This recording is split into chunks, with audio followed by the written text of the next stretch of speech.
You're recognized. Chairwoman Koster, members of this committee, I come here today in support of HB 6017, which will repeal what is known as Florida's free kill law.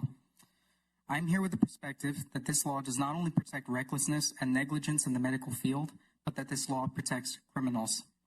In December of 2021, 2 licensed Florida physicians that my grandfather, Stefan Suto, was familiar with not only offered but requested that he be brought to their outpatient care in Gulf Breeze, Florida for flu-like symptoms that he was experiencing.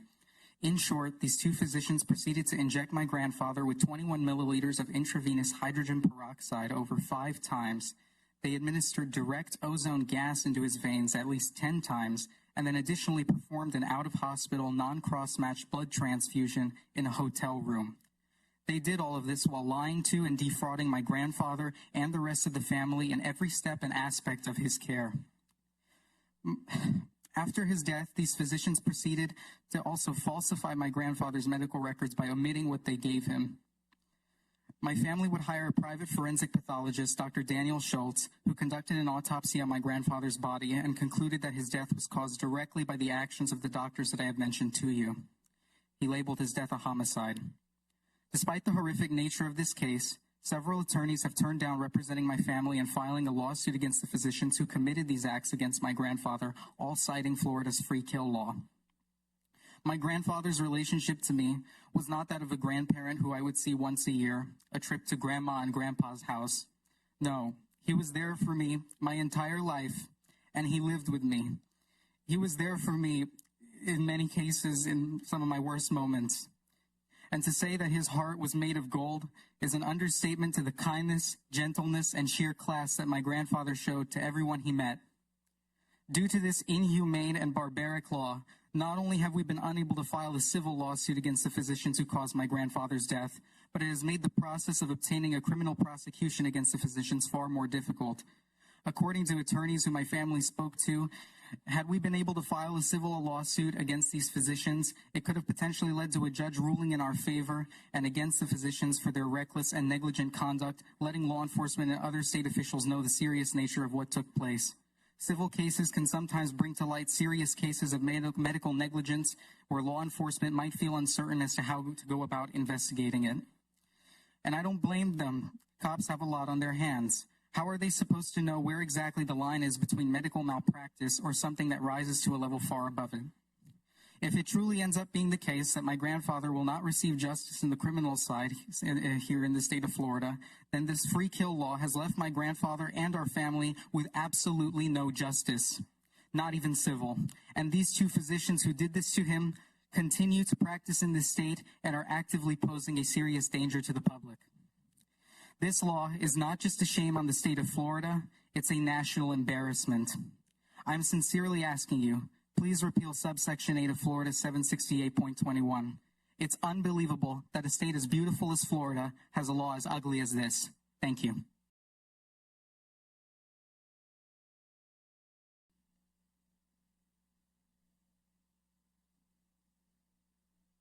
You're recognized. Thank you very much. Hello, Chairwoman Koster and members of this committee. I am here to support HB 6017 bill. My name is Jana Sutoova. I'm a daughter of Stefan Suto. You just heard from my son, Ethan. And my father died due to actions of reckless physicians who injected him with toxic amounts of hydrogen peroxide and direct ozone gas intravenously. When these therapies, if you can even call them therapies, killed all my father's red blood cells and damaged his organs, one physician even performed a non-cross-matched out-of-hospital blood transfusion on him. After his death, they falsified his medical records and his death certificate, trying to hide their actions. We gave reverence to these doctors. We put our lives into their hands, trusting that they will make choices for our father's life and not for his death. We trusted those people. They did not realize that the treatments they chose are controversial and even illegal.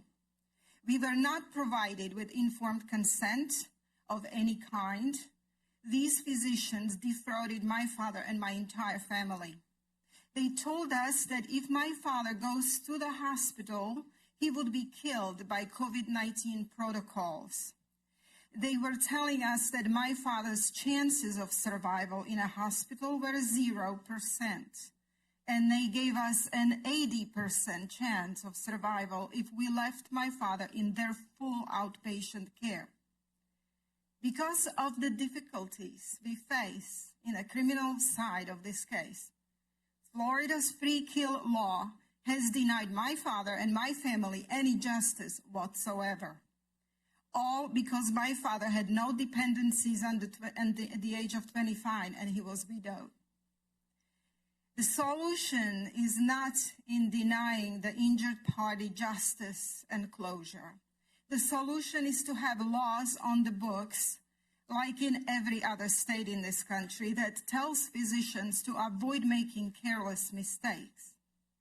Anyone who speaks in defense of Florida free kill law always speaks of money. The insurance companies only speak for their pockets. For those of us who are against the free kill law, it is about accountability, about acknowledgement. It is about justice, and it is about closure to our families. The emotional suffering when a doctor takes the life of a loved one through negligence and recklessness is not possible to describe with words, as such words do not exist in our vocabulary. This law takes away from me my constitutional right to due process and equality under the law. This law is trying to persuade me that I don't matter and that my father's life didn't matter at all, that he was some sort of a lab rat. I am supposed to feel sorry for the perpetrators, that they won't be able to make their next vacation, while I have to pay psychologists to treat my PTSD. All of the physicians who caused my father's death are all out there with their heads high, pretending that they did nothing wrong, attracting more and more people by their public speeches about medical freedom rights while hiding their crimes.